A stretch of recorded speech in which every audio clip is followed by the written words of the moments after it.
Hi friends, welcome to Maths with Money. Today we will discuss APPSC Group 1 notification details. So already మనకి 30th September 2022 నా group 1 notification వచ్చింది Andhra Pradesh public service commission నుంచి. Okay, so దీంట్లో full details అంటే అసలు eligibility ఏంటి, ఎన్ని vacancies ఉన్నాయి, ఎవరెవరు రాయొచ్చు, ఎంత ఏజ్ గ్రూప్ వాళ్ళు రాయొచ్చు, దానికి ఏంటి ఫీజు అప్లికేషన్ ఎంత, అన్నీ కూడా మనం ఈ వీడియోలో క్లియర్గా తెలుసుకుందాం. ఓకే, సో ఓవరాల్ వీడియో యొక్క డీటెయిల్స్ ఏంటి అంటే మెయిన్గా మీరు తెలుసుకోవాల్సిన పాయింట్ నేను ఫస్ట్ చెప్తున్నాను, ఇన్ డీటెయిల్గా వీడియోలో మనం తెలుసుకుంటాం. సో మనకి ఈ అప్లై చేయాలి అంటే ఆన్లైన్లోనే మనం అప్లై చేయాలి. దేంట్లో అప్లై చేయాలంటే psc.ap.gov.in. This is the official website of APPSC. Okay, so దీంట్లో ఆల్రెడీ వాళ్ళు క్లియర్గా మెన్షన్ చేశారు ఈ అప్లికేషన్ని ఎప్పుడు స్టార్ట్ అంటే మనం ఎప్పటి నుంచి అప్లై చేసుకోవచ్చు అంటే October 13th నుంచి మనం అప్లై చేసుకోవచ్చు. అండ్ November 2nd లోపల 2022 ఇది ఈ టోటల్ 92 వేకెన్సీస్ బ్రేకప్ అనేది మనం చూద్దాము. అంటే ఏవే పోస్టులు ఎన్ని ఉన్నాయి, రిజర్వేషన్ వైజ్ కూడా ఎన్ని వస్తున్నాయనేది చూద్దాం. ఓకే, ఎగ్జామ్ ప్యాటర్న్కి వచ్చేసరికి మనకి ప్రిలిమ్స్, మెయిన్స్, పర్సనాలిటీ టెస్ట్ అంటే ఇంటర్వ్యూ. సో లాస్ట్ గ్రూప్ 1కి మనకి ఏమని మెన్షన్ చేయడం జరిగింది అంటే ఇంటర్వ్యూ అనేది ఉండదు, ఇంటర్వ్యూ తీసేసామని చెప్పారు. ఓకే, అంటే ఇంకా మనకి కమింగ్ ఎగ్జామ్స్కి మొన్న జరిగిన గ్రూప్ 1కి కాకుండా ఇప్పుడు వచ్చే ఎగ్జామ్స్ అన్నిటికీ కూడా గ్రూప్ 1 నుంచి ఏ కింద లెవెల్కి మనం ఇంకా ఇంటర్వ్యూ పెట్టాము అని గవర్నమెంట్ చెప్పడం జరిగింది. సో యాజ్ యూజువల్గా చాలామంది యాస్పిరెంట్స్ కూడా ఇంకా ఉండదు అనుకున్నారు, బట్ దానికి మళ్ళీ వీళ్ళు తెరలేపారు. మళ్ళీ పర్సనాలిటీ టెస్ట్ లైక్ ముందులాగానే మనం ఇంటర్వ్యూ కూడా పెడుతున్నాము అని చెప్పడం జరిగింది. సో కాబట్టి మనకి ప్రిలిమ్స్ అనేది క్వాలిఫైయింగ్ నేచర్, మెయిన్స్లోని 2 పేపర్స్ క్వాలిఫైయింగ్, మిగతావన్నీ కూడాను మనకి ఫైనల్ మార్క్స్కి యాడ్ అవుతాయి. తర్వాత పర్సనాలిటీ టెస్ట్ కూడాను మార్క్స్ అనేవి యాడ్ అవుతాయి. ఓకే, ఇవన్నీ ఎన్ఎస్ మార్క్స్ ఏంటనేది మనం డీటెయిల్గా చెప్పుకుందాం. నెక్స్ట్ ఎగ్జామ్ డేట్స్కి వచ్చేసరికి ప్రిలిమ్స్ అనేది December 18th టెంటేటివ్ డేట్ ఇవ్వడం జరిగింది. అండ్ మెయిన్స్ ఎగ్జామ్ వచ్చేసరికి 2nd వీక్ ఆఫ్ March 2023లో ఉండడం జరుగుతుంది. నెక్స్ట్ ఎడ్యుకేషనల్ క్వాలిఫికేషన్, మీరు ఎగ్జామ్కి ఎలిజిబుల్లా కాదా అంటే ఎనీ డిగ్రీ, ఏ డిగ్రీ ఉన్నా కూడా మీరు ఇది అప్లై చేయొచ్చు. ఓకేనా, సో ఇవి మినిమం డీటెయిల్స్ అనమాట. ఈ డీటెయిల్స్ మీకు మినిమం ఐడియా ఉంటే చాలా సరిపోతుంది, ఇంకా మీరు అప్లై చేసేయచ్చు. ఓకే, సో దీని నుంచి మనకి ఏజ్ క్రైటీరియా, ఎంత ఏజ్ వాళ్ళు అప్లై చేయొచ్చు, ఏ పోస్ట్కి ఫిజికల్ రిక్వైర్మెంట్స్ ఉంటాయి అనేది మనం క్లియర్గా తెలుసుకుందాం. Okay, let's see as per notification. ఇది మనకి నోటిఫికేషన్ 30th September వచ్చింది. Notification number 28, 2022 group 1 services general or limited recruitment. So దీని పరంగా వాళ్ళు ఏం చెప్తున్నారంటే 2 క్యారీ ఫార్వర్డ్ అండ్ 90 ఫ్రెష్ వేకెన్సీస్కి ఇవ్వడం జరిగింది ఈ నోటిఫికేషను. సో వాళ్ళు చెప్పింది ఈ వెబ్సైట్ https:/psc.ap.gov.in. ఈ వెబ్సైట్లోకి వెళ్తే మీకు అఫీషియల్ నోటిఫికేషన్ అనేది ఉంటుంది. ఈవెన్ నేను డిస్క్రిప్షన్లో కూడా మీకు నోటిఫికేషన్ లింక్ పెడతాను, మీరు నోటిఫికేషన్ డౌన్లోడ్ చేసుకొని ఈవెన్ ఈ వీడియో మొత్తం చూసినా కూడాను క్లియర్ కట్గా మళ్ళీ మీరు నోటిఫికేషన్ ఒకసారి చదువుకోండి. Okay, the application can be submitted from October 13th to November 2nd as మనం ఎలా చెప్పుకున్నాం. ఇక్కడ ఇంకొక పాయింట్ చెప్పాడు చూడండి, November 1st రాత్రి 11:59 లోపల మీరు ఆన్లైన్ పేమెంట్ అనేది చేసేయాలి. పేమెంట్ ఆఫ్ ఫీ అనేది 11:59 లోపున మీరు కంప్లీట్ చేసేయాలి. ఓకేనా, మనం ఫీజు కట్టాక నెక్స్ట్ అప్లికేషన్ ఉంటుంది కదా, అది 2nd తారీఖున మీరు అప్లై చేయొచ్చు కావాలంటే, అది వీడు క్లియర్గా మెన్షన్ చేశాడు. ఓకే, నెక్స్ట్ ప్రిలిమినరీ ఎగ్జామ్ అనేది December 18th ఉంటుందని చెప్పాడు. And written examination that is mains examination 2nd of March ఉంటుంది. ఓకే, అయితే ఇక్కడ ప్రిలిమ్స్ అనేది ఆబ్జెక్టివ్ టైప్. ఓకే, ఈ ఆబ్జెక్టివ్ టైప్ అనేది మీకు కంప్యూటర్ బేస్డ్ టెస్ట్లో జరగచ్చు, లేదంటే మనకి ఆఫ్లైన్ ఎగ్జామ్లో అయినా జరగచ్చు. ఈ రెండిట్లోని based on number of applications mostly. Next mains అనేది descriptive, you have to write. Okay, that is why it is called as a written examination. Next coming to the carried forward vacancies, 2 vacancies ఉన్నాయని చెప్పుకున్నాం కదా, అవి ఏంటి అంటే deputy registrar in AP cooperative service and assistant audit officer in AP state audit service. అయితే ఈ 2 వేకెన్సీలు కూడాను age limit 18 to 42 and scale pay అనేది రెండింటికును డిఫరెంట్ ఉంది. 57,100 to 1,47,000 to 760 అండ్ 54,060 to 1,40,540. ఈ స్కేల్ పేలో కూడా చాలామంది డౌట్ ఏంటంటే మాకు స్టార్టింగ్లో జాయిన్ అయినప్పుడు ఇంత శాలరీ వస్తుంది, మా రిటైర్మెంట్ అప్పుడు ఇంత శాలరీ వస్తుంది అని ఎవరు అడిగారు డౌట్. అది కాదు, this is basic pay. Okay, basic ఇంత ఉంటుంది మీకు, దాని మీద డిఏ, హెచ్ఆర్ఏ, అలవెన్సెస్ అనేవి ఇంకా ఉంటాయి. Okay, clear. సో ఇది బేసిక్ పే. ఎండింగ్ మీరు రిటైర్ అయ్యేటప్పుడు బేసిక్ పే ఎంత ఉంటుంది. ఓకే, చేతికి వచ్చేది కాదు. నెక్స్ట్, ఈ క్యారీ ఫార్వర్డ్ వేకెన్సీస్ అనేది ఏ రిజర్వేషన్లో ఉన్నాయి? ఎస్సీ జనరల్లోనే ఒకటి ఫస్ట్ వేకెన్సీ, తర్వాత సెకండ్ పోస్ట్ కూడాను ఎస్సీ జనరల్లోనే ఉంది. ఓకే, అయితే ఇక్కడ మీరు బాగా అబ్జర్వ్ చేయాల్సింది ఇక్కడ చూడండి, జోనల్ వైజ్ అనమాట ఇది. ఓకే, జోన్ 4 వాళ్ళకే ఇస్తారు, ఇది జోన్ 2 వాళ్ళకే ఇస్తారు. తర్వాత first carry forward vacancies fill చేశాకే ఫ్రెష్ వేకెన్సీస్లోకి అడుగు పెడతారు. ఓకే, ఫ్రెష్ వేకెన్సీస్ చూసుకుంటే మనకి మొత్తం 90 వేకెన్సీస్ ఉన్నాయి. ఆ 90 వేకెన్సీస్లో పోస్ట్ చూడండి, డిప్యూటీ కలెక్టర్స్ అనేవి 10 పోస్టులు అనేవి ఉన్నాయి. Next, assistant commissioner of state tax in AP state tax service అవి 12 ఉన్నాయి. Next, DSP deputy superintendent of police civil కేటగిరీలోని కేటగిరీ 2 అవి మనకి 13 ఉన్నాయి. ఇవన్నిటికీ కూడా స్కేల్ పే అనేది ఒకటే, 61,962 1,51,370. వీటికి ఏజ్ లిమిట్ చూసుకుంటే మొదటి రెండింటికి 18 to 42 అండ్ డిఎస్పీకి మాత్రం 21 to 30. Okay, next DSP jails వచ్చేసరికి 2 పోస్ట్స్, దానికి 18 to 30, దానికి బేసిక్ పే మళ్ళీ different. Next, district fire officer or divisional fire officer 2 పోస్టులు ఉన్నాయి. Assistant treasury officer or assistant accounts officer 8 పోస్టులు ఉన్నాయి. Next, regional transport officers in AP transport service అవి ఒక 2 ఉన్నాయి. అలానే Mandal Parishad development officer that is MPDO 7, district registrar in AP registration and stamps that is 3. Next, district tribal welfare officer 1, BC welfare officer 2, municipal commissioner grade 2 okay అదేమో 6 ఉన్నాయి.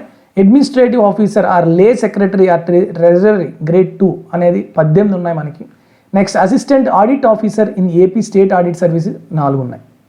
Okay, ఒక్కొక్క దానికి మీరు బాగా అబ్జర్వ్ చేస్తే కొన్నిటికి 18 to 42 ఉన్నది ఏజ్ లిమిట్, ఓన్లీ డిఎస్పీ కేటగిరీకి.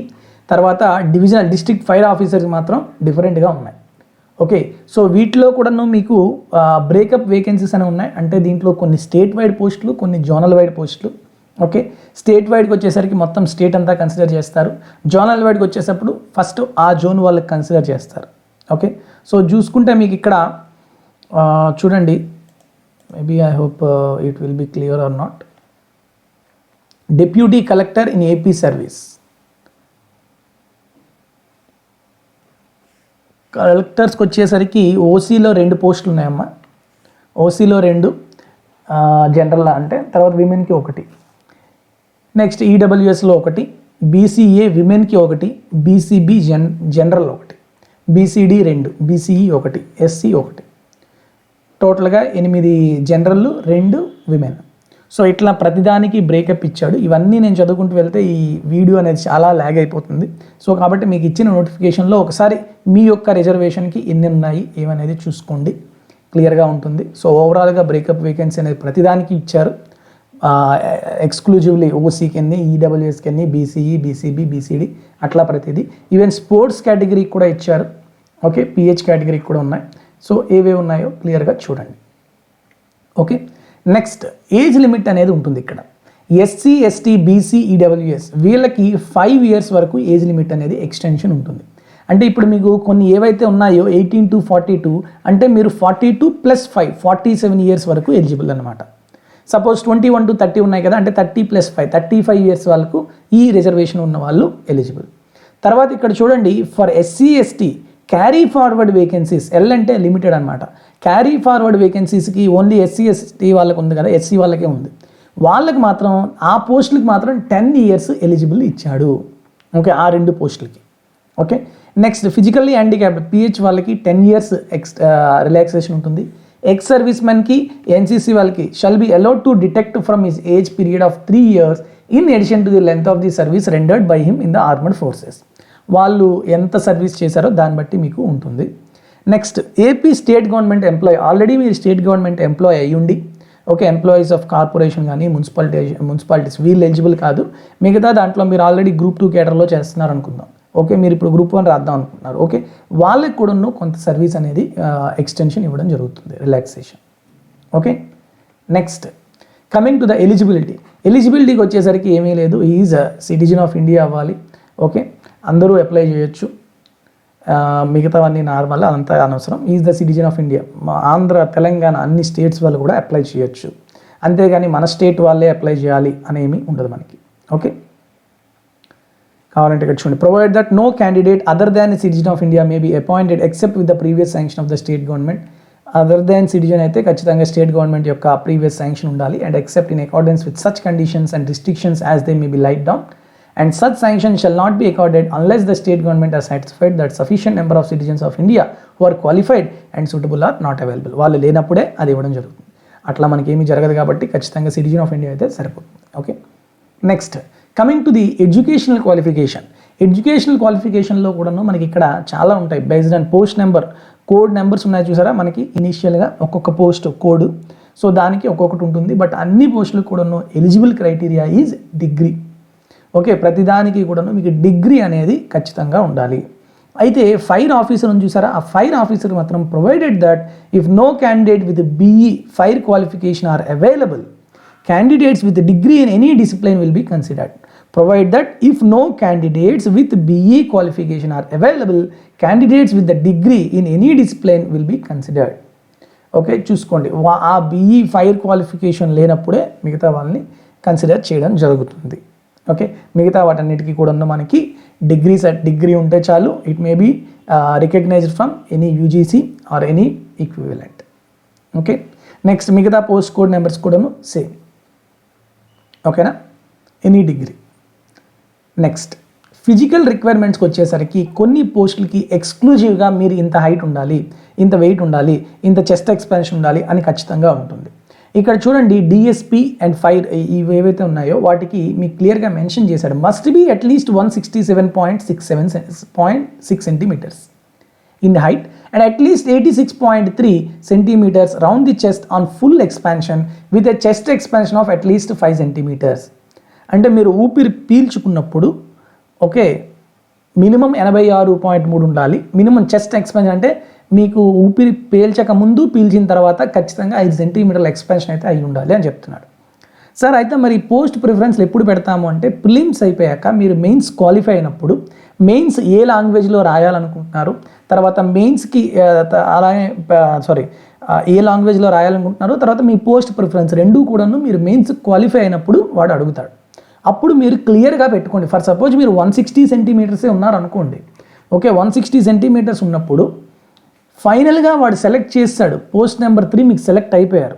అక్కడికి వెళ్ళాక ఆ డిపార్ట్మెంట్ వాళ్ళు మీ హైట్ చెక్ చేస్తారు. అప్పుడు మీరు 160 ఉంటే యు ఆర్ నాట్ ఎలిజిబుల్ అనమాట. సో ఫైనల్ లిస్ట్లో మీది ఉండకుండా పోతుంది. కాబట్టి ముందే మీరు ఈ రిక్వైర్మెంట్స్ అనేవి మీకు ఉన్నాయా దాన్ని బట్టి మీరు పోస్ట్ ప్రిఫరెన్స్ అనేది పెట్టుకోండి. ఓకే, ఫర్ ఎస్టీ వాళ్ళకి మాత్రం ఇక్కడ క్లియర్గా మెన్షన్ చేశాడు must be at least 164 and at least 83.8 centimetre. అంటే రిజర్వేషన్ పరంగా కొంచెం వాళ్ళకి ఎగ్జామ్షన్స్ అనేవి ఉంటున్నాయి. అలాగే ఫర్ విమెన్కి కూడాను కొన్ని ఎగ్జామ్షన్స్ ఉంటాయి, క్లియర్గా చదవండి. And for PC number 3 and 5 vision, ఈ విజన్ కూడాను కొంతమందికి సైట్ ఉంటుంది.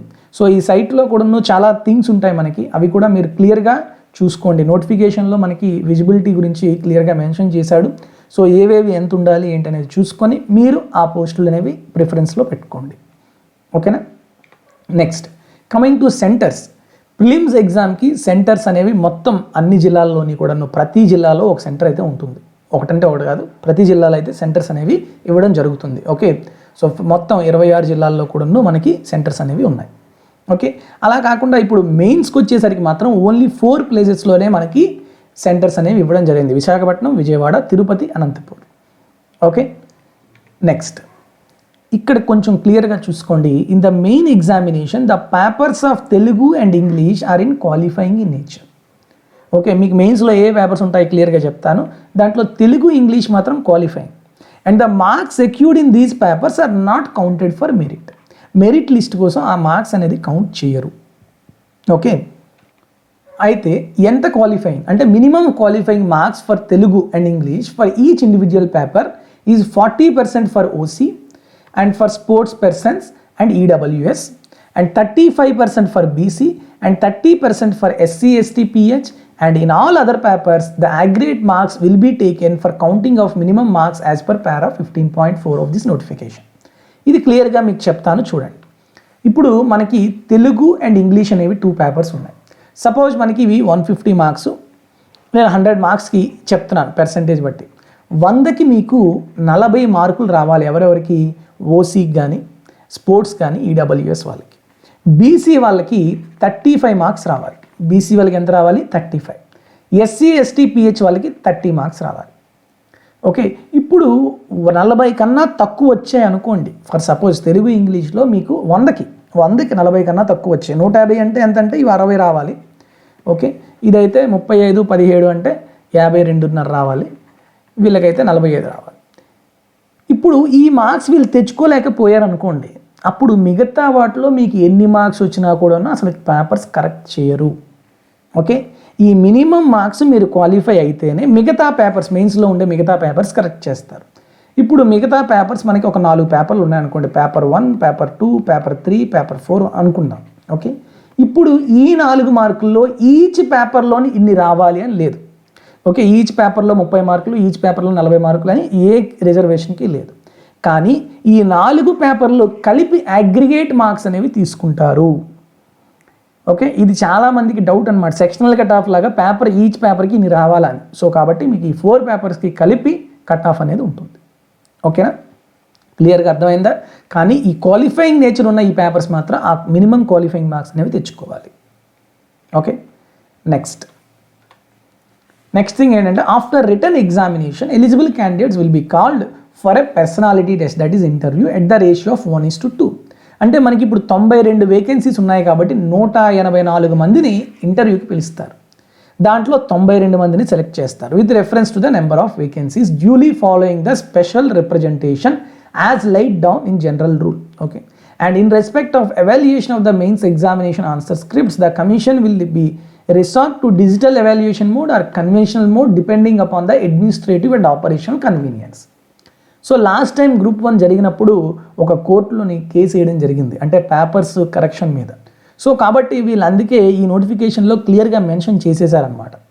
Okay, as per administrative and operational conveniences we will do digital mode or conventional mode. అంటే మెయిన్స్ పేపర్స్ని దిద్దడంలో మేము ఈ రెండింటిలో ఏదో ఒకటి మాకు అప్పుడు ఉన్న దీన్ని బట్టి మేము ఫాలో అవుతామని చెప్పడం జరిగింది. ఓకే, నెక్స్ట్ ఇంకొకటి ఇక్కడ మీరు క్లియర్గా అబ్జర్వ్ చేయాలి, ఏంటో చూడండి. The standard for the examination and the cut off marks for various categories for selection shall be fixed by the commission.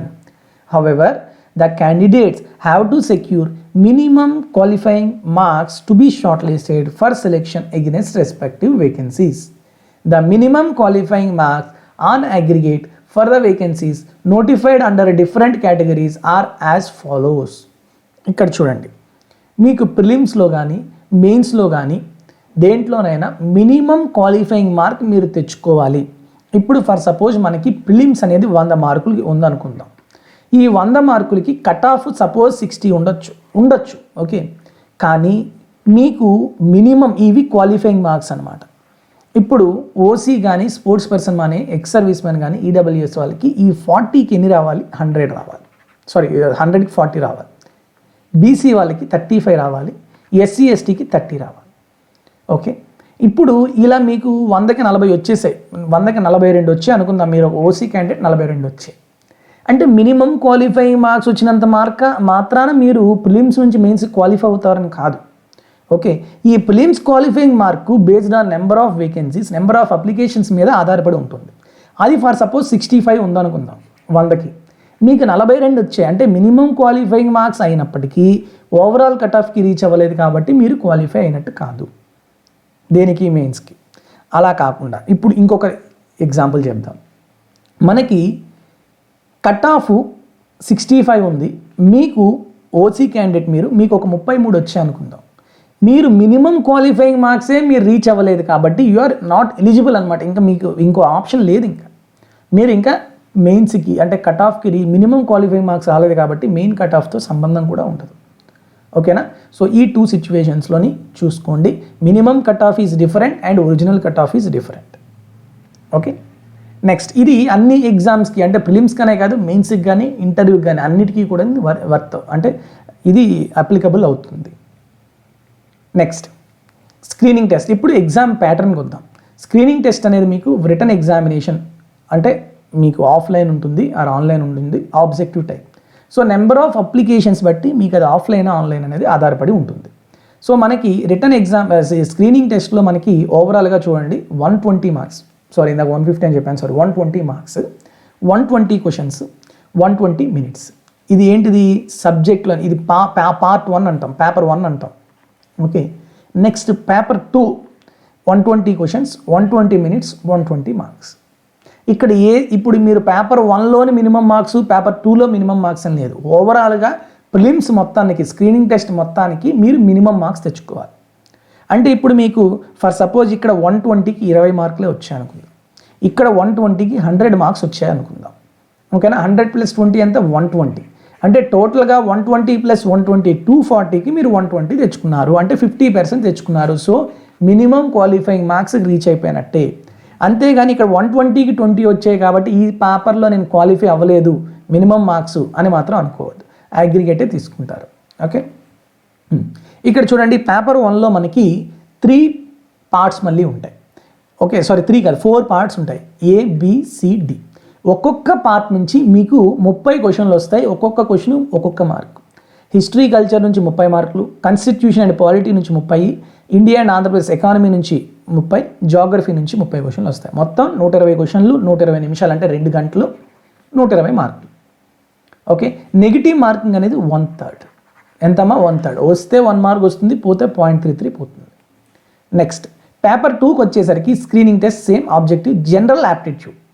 దీంట్లో మనకి 2 పార్ట్స్ ఉంటాయి, general mental ability and administrative and psychological abilities.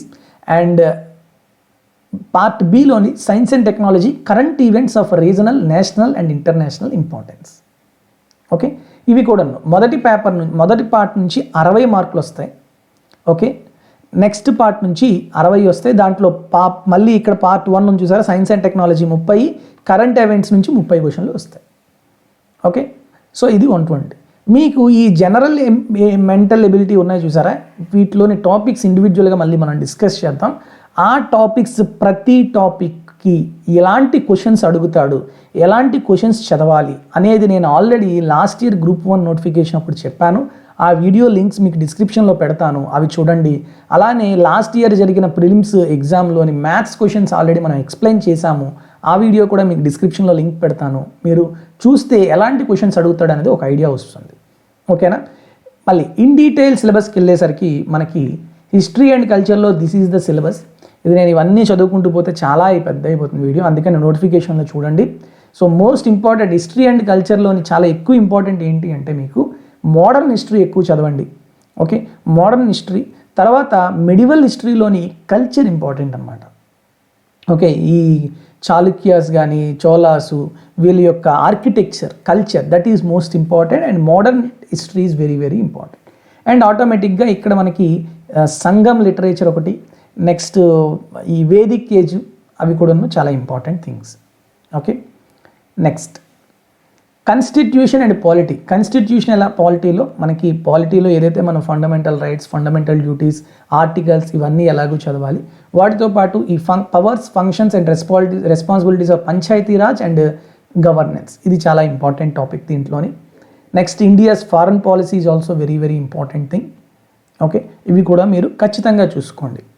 సిలబస్ని కరెక్ట్గా follow అయితేనే మీరు జిఎస్లో ఎక్కువ marks తెచ్చుకోగలరు. Next part సికి వచ్చేసరికి India and Andhra Pradesh economy and planning. Economy and ప్లానింగ్లో ఎక్కువగా మీరు ఖచ్చితంగా చదువుకోవాల్సింది బడ్జెట్. ఓకే, బడ్జెట్ అనేది చాలా చాలా ఇంపార్టెంట్. ఈ నేషనల్ ఇన్కమ్ యొక్క డీటెయిల్స్ ఇవి క్లియర్గా తెలుసుకోవాలి. అగ్రికల్చర్ అండ్ ఫైనాన్షియల్ ఇన్స్టిట్యూషన్స్లో RBI of course it is very very important. And its monetary policy is also important.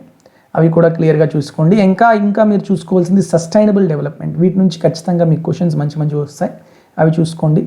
మీకు ఇంకొకటి విషయం చెప్పాలనుకుంది ఏంటంటే ప్రిలిమ్స్ పాయింట్ ఆఫ్ వ్యూకి వచ్చేసరికి మనం ఆల్రెడీ టాపిక్ వైజ్ కంపైలేషన్ చేసాం. టాపిక్ వైజ్ కంపైలేషన్ ఏపీపీఎస్సిలో లాస్ట్ 3-4 ఇయర్స్ ఎగ్జామ్స్లో టాపిక్ వైజ్ కంపైలేషన్ చేసాం. 1900+ క్వశ్చన్స్ అనమాట. 1900+ క్వశ్చన్స్ ఉండేది. Okay, so this is the previous year questions compilation topic wise. దీంట్లో మనకి group 1, group 2, group 3, group 4, SI constable, DAO, FRO, FSO, ASO, polytechnic lecture, junior lecture, ఏవైతే exams జరిగాయో అన్నిటి నుంచి మనం తీసుకోవడం జరిగింది. సో దీంట్లో మీకు టాపిక్ వైజ్ ఉంటుంది, like current affairs, polity, history, geography, environment and ecology, economy, general science, science and technology, disaster management, AP reorganization act, వీటన్ని టాపిక్స్ నుంచి మనకి ప్రీవియస్ క్వశ్చన్స్ ఎలా వచ్చాయో మొత్తం ఒక 265 పేజ్ పీడిఎఫ్ అనమాట. దీంట్లో మీకు ఈ విధంగా ఉంటుంది. కరెక్ట్ ఆన్సర్ మీకు ఈ విధంగా రెడ్ దీంతో మార్క్ చేయడం జరుగుతుంది. సో మీకు ఇది ఏ విధంగా క్వశ్చన్స్ వస్తాయి అనేది తెలుసుకోవచ్చు. సో ఇది మనకి యాప్లోనే అవైలబుల్గా ఉంది. So 3 months validity, just 69 rupees. మీరు యాప్లో మీరు చదువుకోవచ్చు. ఓకే, విజిబిలిటీ కూడా చాలా బాగుంటుంది. మీకు ఖచ్చితంగా ఇది తెలుసుకుంటే, అంటే ఇది మీరు పర్చేజ్ చేయడం వల్ల ఏపీపీఎస్సి ఎలా అడుగుతాడు, జిఎస్ ఏ టాపిక్స్ మీద మీరు ఎక్కువ ఫోకస్ చేయాలి అనేది మీకు క్లియర్గా తెలుస్తుంది. ఓకేనా. Next 5th part. ఇది మనకి ఆ 5thలోని, అంటే ఇందాక మనం చెప్పుకున్నది ఏదైతే ఉందో 4 టాపిక్స్లోని 5th టాపిక్, అంటే ఎకానమీలోనే 5th టాపిక్ అనమాట. ఇది characteristics, basic features of Andhra Pradesh economy. అంటే ఓన్లీ నేషనల్ ఎకానమీ కాకుండా AP economy. Next AP reorganization act. AP reorganization act నుంచి ఖచ్చితంగా మీకు క్వశ్చన్స్ వస్తాయి, 1 or 2 క్వశ్చన్స్. ఓకే. నెక్స్ట్ ఎకానమీలో same AP budget, AP economic survey కూడా చదువుకోవాలి. తర్వాత జాగ్రఫీకి వచ్చేసరికి general geography, physical geography, social geography, economic geography. Every point is important. So last time మనకి జాగ్రఫీ అనేది ఉండేది కాదు ప్రిలిమ్స్కి, బట్ ఇప్పుడు మనకి జాగ్రఫీ కూడా ఇంక్లూడ్ చేశాడు. సో జాగ్రఫీలోని ఈ టాపిక్స్ అన్నిటికీ కూడాను మనకి ఈ పేపర్ 1 ఏదైతే ఉందో వీటన్నిటికీ కూడాను నా హ్యాండ్ రిటన్ నోట్స్ అనేది ఉంది. సో అది మీరు ఫ్రీగా మన యాప్ నుంచి డౌన్లోడ్ చేసుకోవచ్చు. యాప్ డీటెయిల్స్ అనేవి ఆల్రెడీ మన డిస్క్రిప్షన్లో ఉంది. సో మ్యాథ్స్ విత్ మనీ యాప్లోని జిఎస్కి, జనరల్ స్టడీకి సంబంధించి ఈ టాపిక్స్ అన్నిటికీ కూడాను నోట్స్ అనేది, రిటర్న్ నోట్స్, దట్టు ఒక రిటర్న్ నోట్స్ అనేది మీకు ఏదైతే ఉందో అది డైరెక్ట్ ఎగ్జామ్కి అలా మీరు చదువుకుని వెళ్ళినా కూడా చాలా యూజ్ అవుతుంది. ప్రతి టాపిక్ వైజ్ కూడా ఉంటుంది. ఓకేనా. Next general mental and physical psychological abilities. Paper 2 గురించి చూసుకుంటే logical reasoning, number series, problem related to relations, next time and work percentages, power and exponent, వీటన్నింటికీ కూడాను నేను క్లియర్ కట్గా, అంటే ఏ టాపిక్కి ఏ మోడల్స్ క్వశ్చన్స్ వస్తాయనేది చాలా క్లియర్గా నేను చెప్పాను లాస్ట్ నోటిఫికేషన్లో. అవి ఆల్రెడీ డీటెయిల్స్ మీకు లింక్స్ పెట్టాను డిస్క్రిప్షన్లో, అవి చూడండి. Definitely you can understand what to read and what not to read in each concept of this mental and psychological abilities. దీంట్లో లాస్ట్లో చూడండి emotional intelligence and social intelligence అనేవి కూడా ఇచ్చాడు. సో ఈ టాపిక్స్ అనేవి మీకు ఒక 5 క్వశ్చన్లు ఖచ్చితంగా వీటి నుంచి వస్తాయి. జస్ట్ ఇంటెలిజెన్స్ బేస్డ్ క్వశ్చన్స్ అనమాట, లైక్ ఎథిక్స్ మీద, ఇలా వీటి మీద కూడా వస్తుంది. ఓకేనా. Next science and technology. వీటి నుంచి 60 మార్క్స్ వస్తాయి. దాంట్లో ఫస్ట్ పార్ట్ ఏంటంటే మనకి సైన్స్ అండ్ టెక్నాలజీలో recent developments, ISRO, DRDO. Okay. Next energy requirements and efficiency, ఇది చాలా ఇంపార్టెంట్ ఇప్పుడు. నెక్స్ట్ ఎన్విరాన్మెంట్ నుంచి కూడా గ్లోబల్ వార్మింగ్, ఓకే, పొల్యూషన్స్, వీటన్నిటి నుంచి కూడా వస్తాయి. నెక్స్ట్ వెరీ ఇంపార్టెంట్ థింగ్ ఏంటంటే science and technology in the day to day life, that is important అనమాట. డే టు డే లైఫ్లోని మీకు ఈవెన్ కరెంట్ అఫైర్స్లో కూడా అబ్జర్వ్ చేస్తే సంథింగ్ ఏదైనా ఇనిషియేటివ్ కానీ ఏదైనా కొత్తగా క్రియేట్ చేసింది ఏదైనా వస్తే వాటి మీద అడిగే ఛాన్సెస్ ఎక్కువ ఉంటాయి. సో కాబట్టి పేపర్లో చదివేటప్పుడు సైన్స్ అండ్ టెక్నాలజీ మాడ్యూల్ ఏదైనా కనిపిస్తే కొంచెం దాని మీద పాయింట్స్ రాసుకోండి. Okay. Next last topic current events of regional, national and international importance. ఆటోమేటిక్గా మనకి కరెంట్ ఈవెంట్స్, కరెంట్ అఫైర్స్ చదువుకోవాలి. దీని నుంచి మీకు ఒక 30 క్వశ్చన్స్ వస్తాయి. ఓకే. సో ఇదంతా కలిపితే మనకి ప్రిలిమ్స్. ఈ ప్రిలిమ్స్ మొత్తం 240 మార్క్స్. కట్ ఆఫ్ అనేది మనం ఇప్పుడే డిస్కస్ చేయకూడదు. మీకు ఎగ్జామ్ అయ్యాక based on number of applications మనం అప్పుడు చెప్పుకుందాం. నెక్స్ట్ మెయిన్స్కి వచ్చేసరికి మెయిన్స్ రిటన్ ఎగ్జామినేషన్లో మనకి తెలుగు, ఇంగ్లీష్ అనేవి 2 ఉంటాయి. ఒక్కొక్కటి 150 marks. These are qualifying in nature. And 5 papers ఉంటాయి మొత్తం, 1 2 3 4 5. ఒక్కొక్కటి 3 hours, 150 మార్క్స్. సో టోటల్ మనకి ఏందమ్మా 15 5 750. And 75 marks is the personality test. 750 + 725 825. This is the total marks they are calculating. అంటే మీకు ఫైనల్ లిస్ట్ వచ్చేటప్పుడు ఈ 825 మార్క్స్కి ఎన్ని వచ్చాయో దాన్ని బేస్ చేసుకొని మీకు ఇవ్వడం జరుగుతుంది. ఓకే. పేపర్ 1 అంటే జనరల్ ఎస్సే, పేపర్ 2 అంటే history and culture, geography of India and Andhra Pradesh. Paper 3 అనేది polity, governance, law and ethics అనేది పేపర్ 3లో ఇంక్లూడ్ చేశారు. నెక్స్ట్ పేపర్ 4కి వచ్చేసరికి economy of India and Andhra Pradesh. And paper 5 వచ్చేసరికి SNT, science and technology and environmental issues. These are the 5 papers and you have to write all the things in that descriptive manner. Okay. దీనికి syllabus కూడాను మీకు ఇండివిజువల్గా ప్రతి టాపిక్కి కూడాను syllabus ఇవ్వడం జరిగింది. Like paper 1 SA అనుకో, ఇంగ్లీష్ అనుకోండి, ఇంగ్లీష్లో ఎస్ఏ, లెటర్ రైటింగ్, ఇంకా చాలా ఉంటాయి. ఇవన్నీ నేను చెప్పడం వల్ల మీకు టైం వేస్ట్ తప్ప ఏం ఉండదు. సో నోటిఫికేషన్లో చూసుకొని చదువుకోవడం మంచిది. Okay, so this is the total thing you have to understand from the notification off APPSC. So ఇది మీరు అప్లై చేసే ముందు ఖచ్చితంగా మినిమం డీటెయిల్స్ తెలుసుకొని అప్లై చేయండి. ఆ ఎగ్జామ్ పేపర్స్ అనేవి చూడండి. How you understand each and every topic or the question asked in the previous exams. ఓకేనా, తర్వాత మీరు ఫస్ట్ psc.ap.gov.in ఓపెన్ చేశాక ఓటీఆర్ వన్ టైం రిజిస్ట్రేషన్ అనేది చేసుకోవాలి. If you are the fresh aspirant ఖచ్చితంగా మీరు ఓటీఆర్ రిజిస్టర్ చేసుకోవాలి. ఓటీఆర్ ప్రాసెస్ అనేది లైక్ తెలంగాణలో మనం చెప్పుకున్నట్టే ఓటీఆర్ ప్రాసెస్ ఉంటుంది.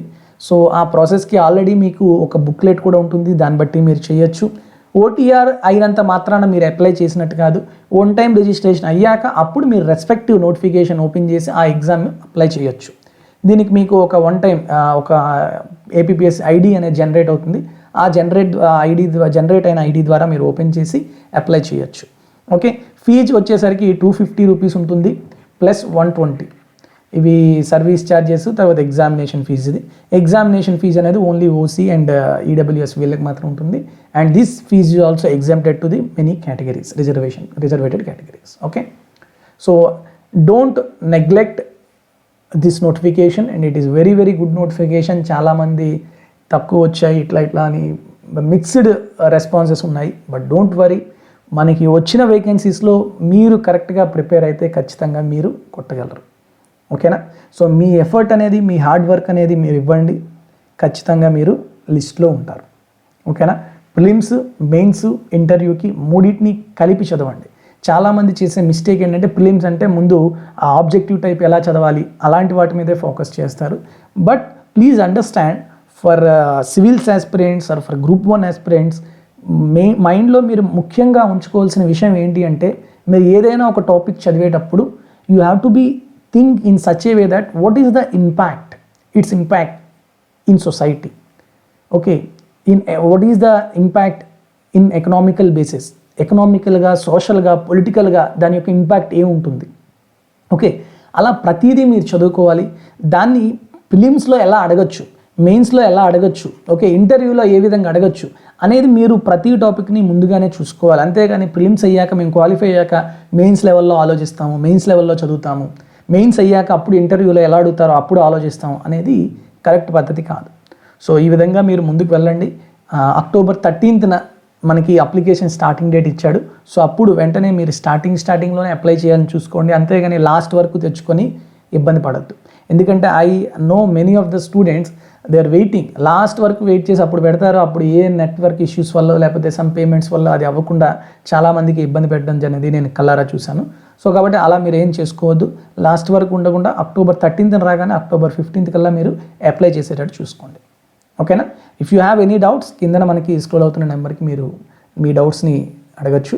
Okay, I wish you very very all the best to all of you. Thank you very much. Have a good day. జై హింద్.